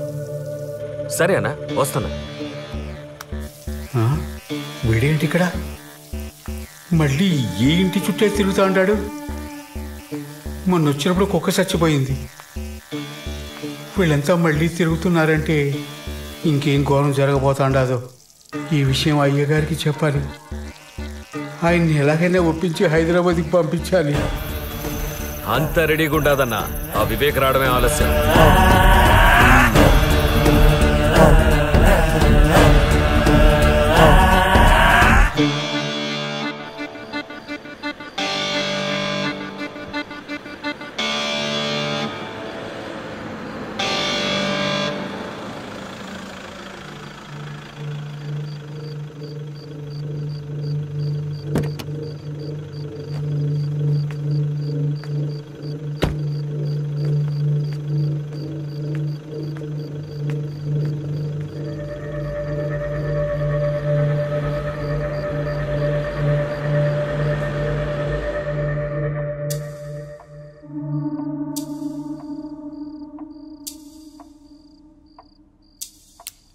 అయ్యా,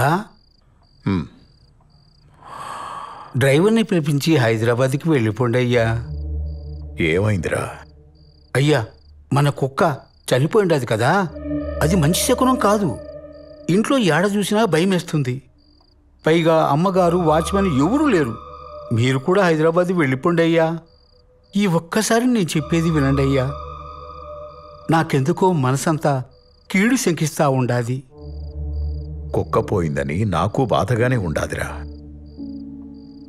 అది అపశకునమే కావచ్చు, కానీ దానికి మనమేం చేస్తాం?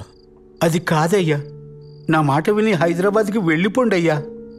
యాడికి రాపోయేది? పులివెందులలో, పైగా నా ఇంట్లో. నాకు భయమేందిరా? నన్నెవడేం చేస్తాడు? నువ్వు దిగులు పడకుండా పోయి పడుకో. అది కాదయ్యా.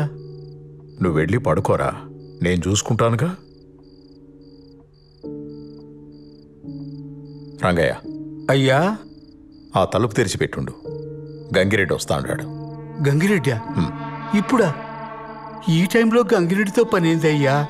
ఏంటి రంగయ్య, ఈరోజు ఎంత మాట్లాడుతుండావు? ఆ గంగిరెడ్డికి ఏదో పని ఉండదంట, మాట్లాడడానికి వస్తుండాళ్లే. అయ్యా, గంగిరెడ్డిని రేపు రమ్మని చెప్పండి అయ్యా. ఈరోజు ఇంటికి పొమ్మనండి.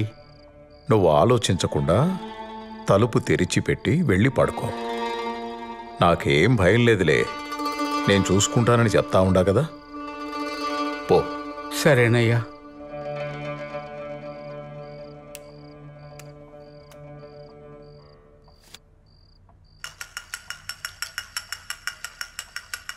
ఏందన్నా, ఇప్పుడే వచ్చినారా?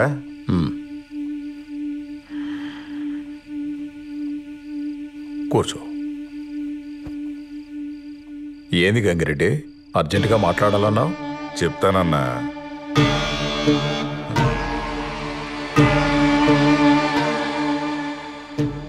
ఆ టైం కూడా వచ్చుండాది.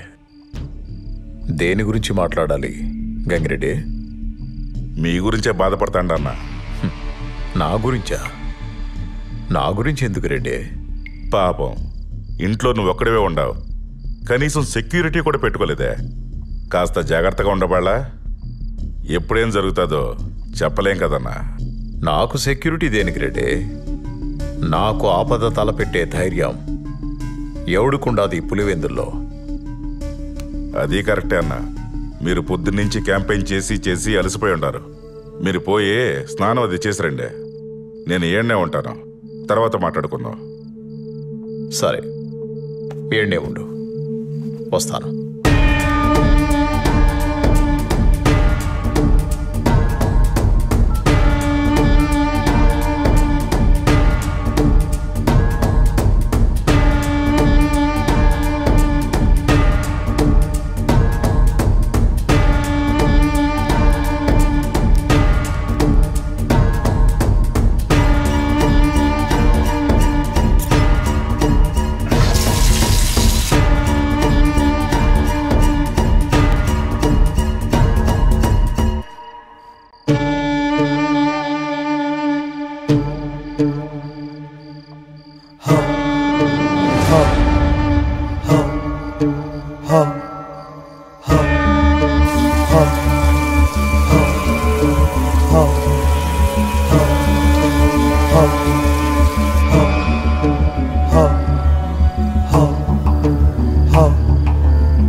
గంగిరెడ్డి,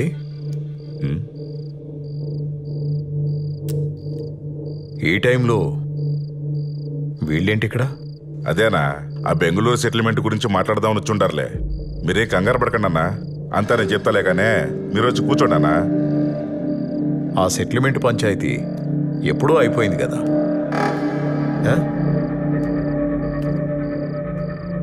ఇంకేముంది మాట్లాడనీకి? ఉండయన్నా, చాలా ఉన్నాయి మాట్లాడనీకి. నా వాటా డబ్బుల గురించి అడుగుదామని. ఆ సెటిల్మెంటు డబ్బులు వస్తాయని స్వార్థంతో చేసింది కాదు గంగిరెడ్డి, ఇచ్చిన మాట కోసం చేసి పెట్టింది.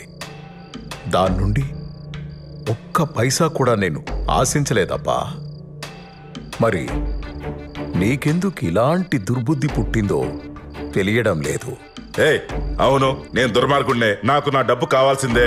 నువ్వు ఇచ్చిన మాట కోసం చేసావో నీ స్వార్థం కోసం చేసావో అదంతా నాకు అనవసరం. నా డబ్బు నాకు కావాలి. ఎన్నిసార్లు చెప్పాలయ్యా నీకు? అర్థం కావట్లేదా? ఇది డబ్బుల కోసం చేసింది కాదు. దీని గురించి మర్చిపో. మళ్ళీ ఈ మ్యాటర్ గురించి మాట్లాడాల్సిన అవసరం లేదు. మాట్లాడితే వెళ్ళిపోతాండో. కూసో. నా డబ్బు నాకు కావాలి, నా వాటా నాకు కావాలి. ఇస్తావా లేదో చెప్పు. ఆల్రెడీ నీకు చెప్పాను కదా, ఇంకేముంది మాట్లాడడానికి? దీని గురించి మాట్లాడడానికి ఏమీ లేదు. అర్థమవుతుందా? అవదో. నాకు అర్థం అవ్వదు. నా వాటా నాకు కావాలి అంతే. ఇస్తావా లేదా చెప్పు. నా దగ్గర డబ్బు లేదు, నేనివ్వను. ఏంట్రా మాటలతో చెప్తే అర్థం కదా, చేతులతో చెప్పాలా?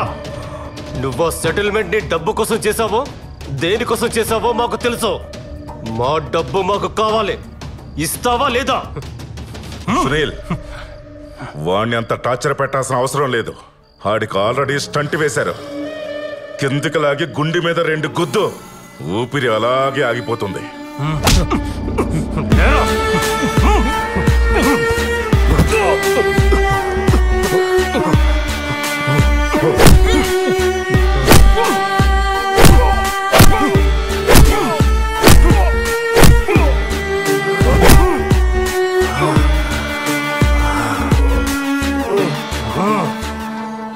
గొడ్డలివరా?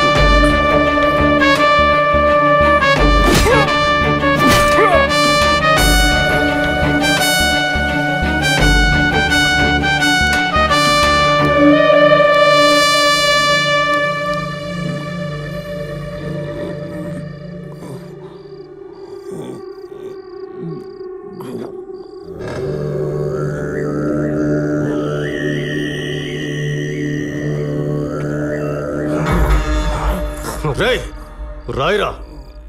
మేము చెప్పినట్టు లెటర్ రాయ్. రాయమంటుంటే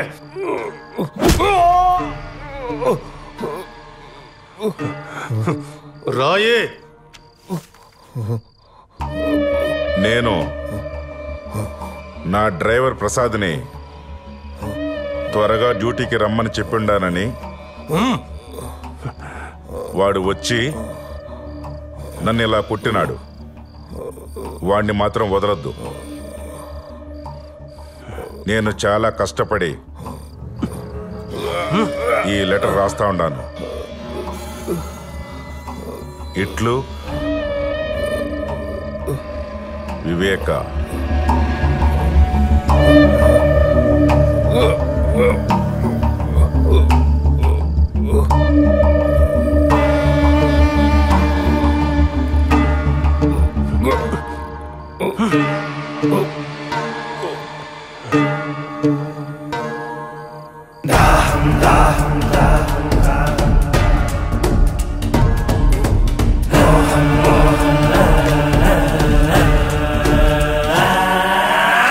దాహం దాహం అధికార దాహం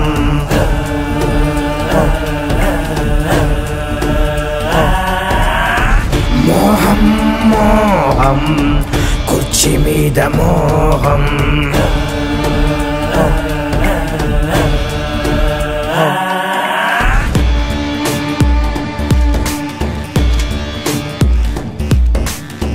మరిచింది రక్త సంబంధం, ఆరింది పొలి వెందుల దీపం, పెరిగింది క్రోధం, ఇది జగన్నాథ వ్యూహం, ఇది బయటకి రాని చక్ర వ్యూహం.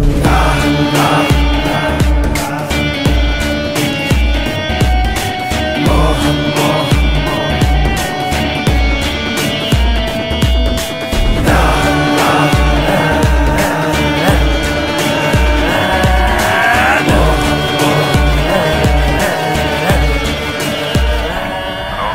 గంగిరెడ్డి, మనకు కావాల్సిందేమైనా దొరికిందా?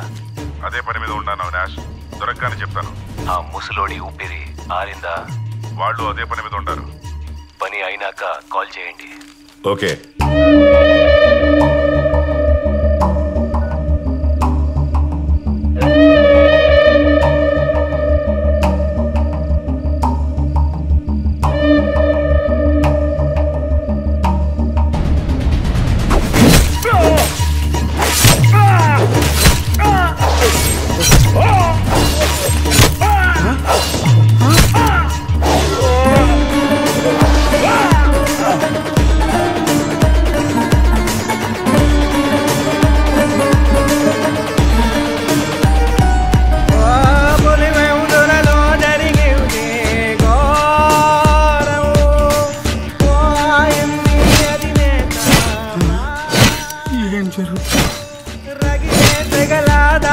చేశాడు తీరం జగనేలనమై చేశాడు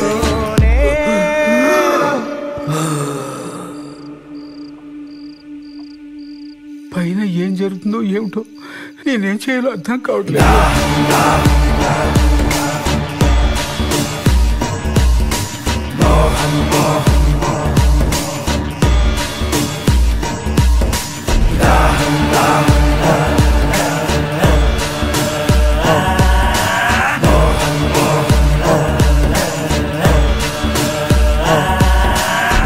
ద్రోహం ద్రోహం విశ్వాసద్రోహం మదనం మదనం తెర వెనక మరణం.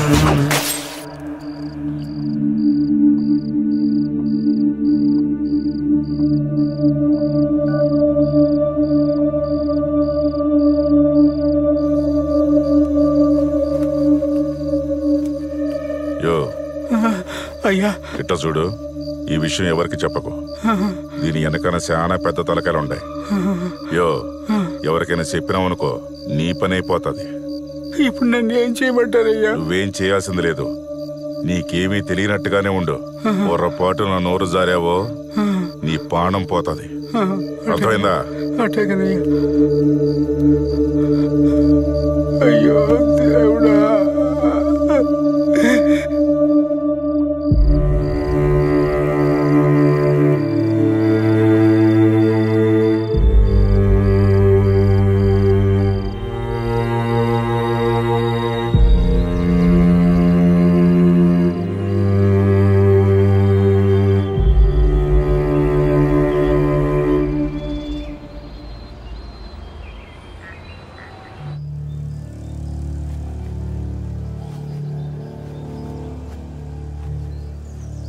ఏంటి సార్ ఇది?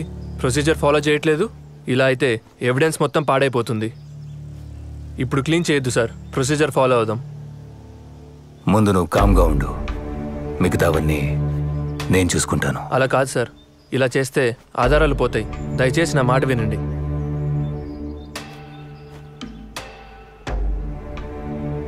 సిఐ గారు, ఫ్రీజర్ బాక్స్ని క్లోజ్ చేయండి. ఇది చాలా అన్యాయం కదా సార్? న్యాయం ఎప్పుడు డబ్బున్నోడి చేతిలోనే ఉంటుందిరా. పద తీసుకో.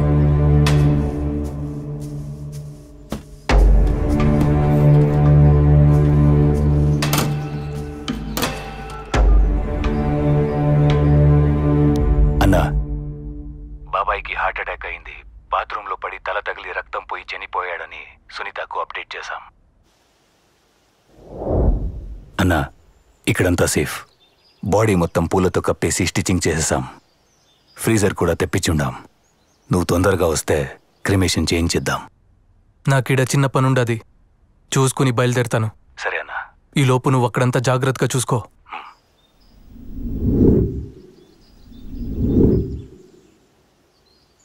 సునీత్ వచ్చిందా? శవాన్ని చూసిందా? అంతా ఓకే కదా? లేదన్నా, ఆమె కోసమే వెయిటింగ్. కానీ ఏం భయం లేదు, ఇక్కడంతా సెట్ అయింది. సరే, జాగ్రత్తగా ఉండండి. ఏదైనా సరే నాకు పిన్ టు పిన్ అప్డేట్ చేస్తూ ఉండండి. మురిపాలు పోత పోసి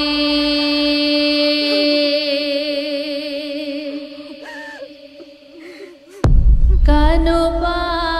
సరే అన్నా, సునీత వచ్చింది. నేను మళ్ళీ ఫోన్ చేస్తాను.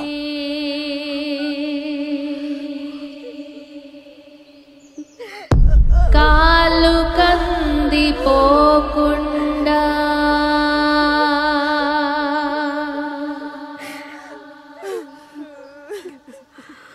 నీడలాగా కాసినావు.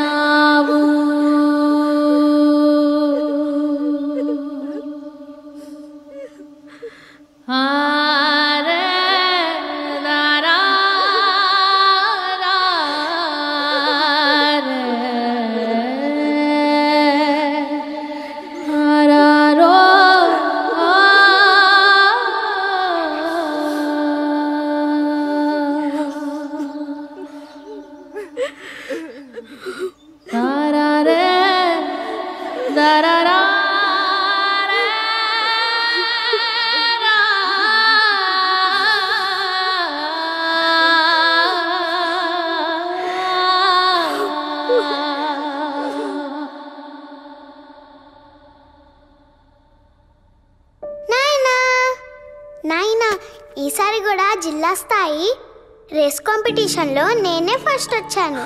ఇదిగో ప్రైజ్ కూడా ఇచ్చారు. నా చిన్నారి తల్లి, అన్నిట్లో నువ్వే ఫస్ట్ వస్తావని నాకు తెలుసు.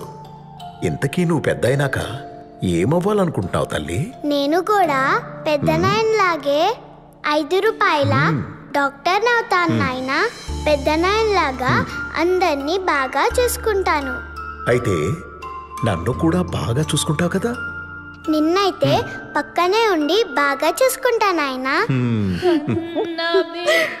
నేను పక్కనుండుంటే ఇదంతా జరుగుండేది కాదు కదా నాయన. ఇదంతా నాదే తప్పు. నన్ను క్షమించండి నాయన.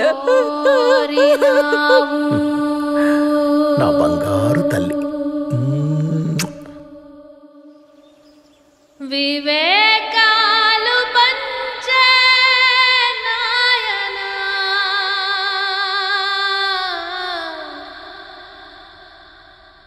ఎవడి కన్ను కుట్టెను నీ పైన. అవినాష్, దీన్ని కొంచెం ఓపెన్ చేస్తారా? అక్క, దీన్ని ఓపెన్ చేస్తే బాడీ డీకంపోజ్ అయ్యి స్మెల్ వస్తుందేమో. అది నాకు తెలుసు. నేను కూడా డాక్టర్నే. ఓపెన్ చేయించు.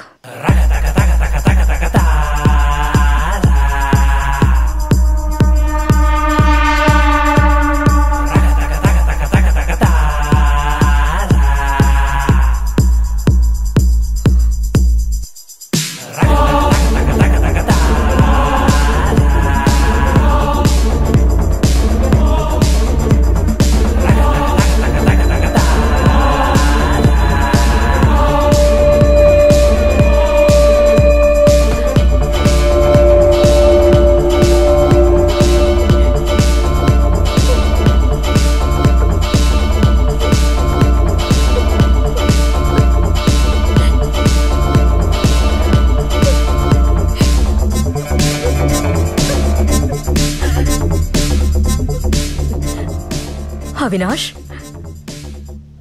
నాయన బాడీని పోస్ట్ మార్టంకి పంపించు.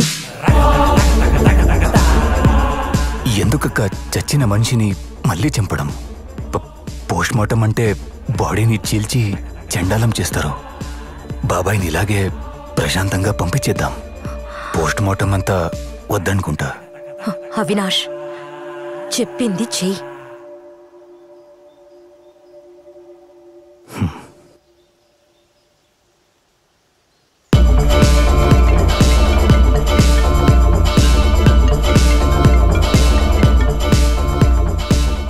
అవినాష్, ఎందుకు అన్నిసార్లు ఫోన్ చేస్తాడావు?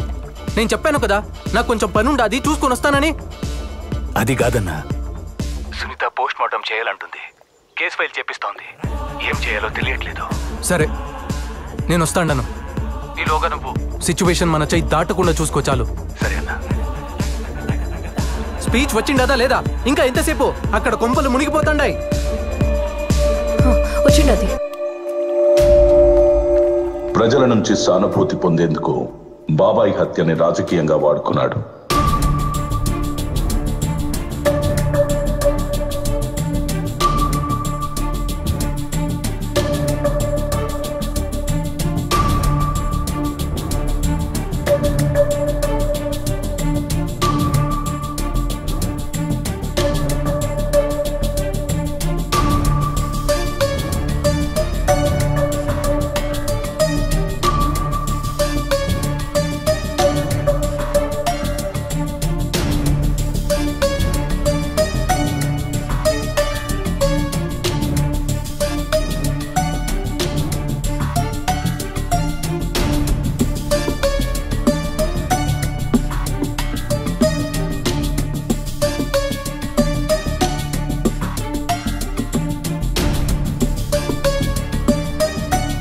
చిన్నాన్న మీద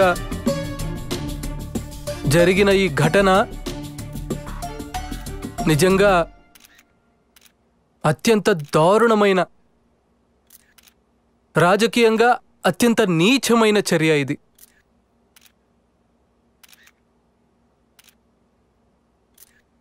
ఒక వ్యక్తిని, ఒక ఎక్స్ ఎంపీ, 30 సంవత్సరాల సుదీర్ఘ రాజకీయ చరిత్ర కలిగిన, సౌమ్యుడిగా పేరు పొందిన ఒక ఎక్స్ ఎంపీని అతి కిరాతకంగా ఇంట్లోకి చొరబడి చిన్నానను బెడ్రూమ్లో బెడ్ పక్కన గొడ్డలితో నరకడం జరిగింది. జరిగిన తర్వాత తల మీదే దాదాపుగా 5 సార్లు గొడ్డలితో నరికారు. నరికిన తర్వాత తాను బాత్రూంకు వెళ్ళి బాత్రూంలో రక్తం కక్కుకుని బాత్రూంలో, ఆ తర్వాత బెడ్రూమ్ నుంచి బెడ్ పక్క నుంచి బాత్రూమ్ దాకా తీసుకుపోయారు. బాత్రూంలో తను రక్తం పూసినారు. కమోడ్కు తను కొట్టుకుని కిందపడి చనిపోయినట్టుగా చిత్రీకరించే కార్యక్రమం జరిగింది. మరి నేను అడుగుతా ఉన్నాను, ఇంత పగడ్బందీగా చిన్నానను బెడ్రూమ్లో బెడ్ పక్కన అటాక్ చేసి అదే మనిషిని ఎత్తుకుని పోయి బాత్రూంలో మళ్ళీ యాక్ట్ని ఎనాక్ట్ చేసి కమోడ్కు రక్తాన్ని కూడా చూపిస్తూ ఇంత పగడ్బందీగా ఆయన స్పృహ తప్పి పడిపోయే క్రమంలో తాను చనిపోయినట్టుగా ఫ్యాబ్రికేట్ చేసి చూపిస్తా ఉన్నప్పుడు చిన్నాన how can he write a letter? అంటే ఏంటి, వాళ్ళ సమక్షంలోనే తాను ఆ లెటర్ రాస్తాడా? అంటే తన సమక్షంలో వాళ్ళు రక్తంతో కూడిన లెటర్ రాయగలుగుతాడా?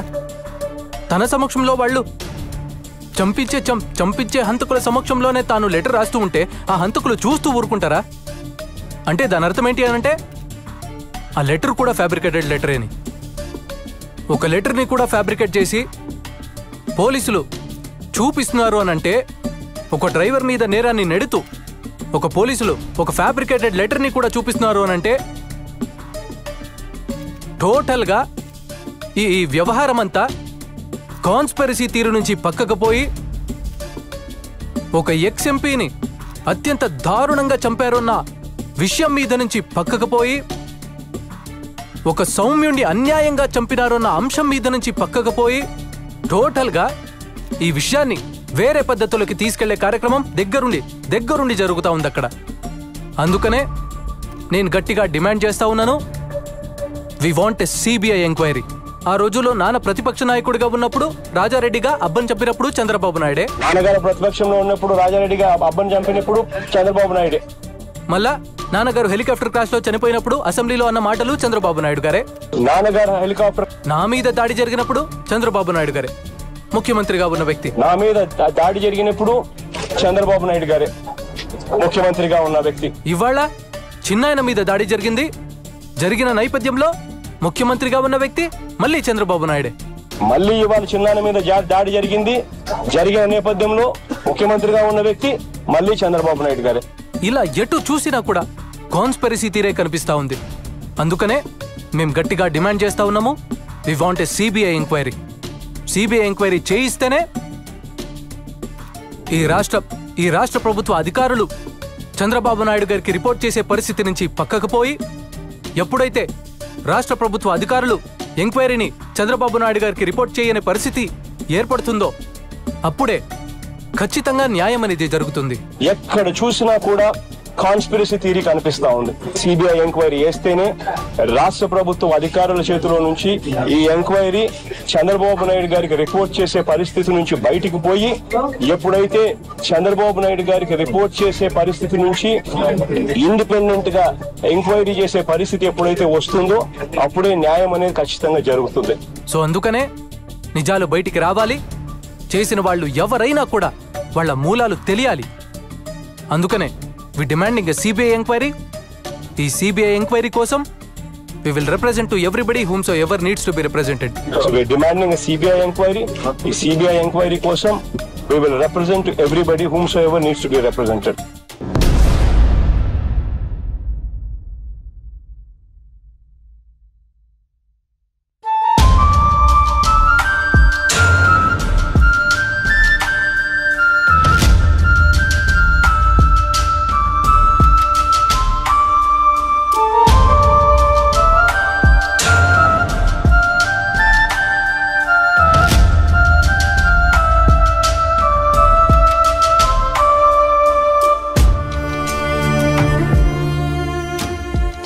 వ్యక్తిని గురించి రకరకాలుగా అవమానిస్తుంటే బాధపడ్డానండి.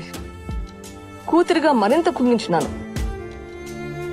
ఒక పెద్ద ఫ్యామిలీ మీద ఇన్ని మచ్చలు ఆరోపణలు వస్తుంటే తట్టుకోవడం ఎవరికైనా కష్టం. ఫేర్గా విచారణ జరగాలి. దోషులు ఎవరైనా ఎంతటి వారైనా శిక్ష పడాలి. ఇంతకు మించి ఈ స్టేజ్లో నేను ఏం చెప్పినా గానీ బాగుండదండి. నా బాధను అర్థం చేసుకోండి. I just want a fair investigation at this point. కన్న బిడ్డలెక్క ప్రజలా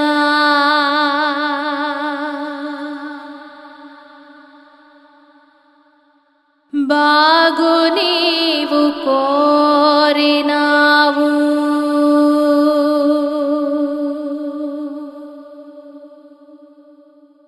వివేకాలు పంచే నాయనా,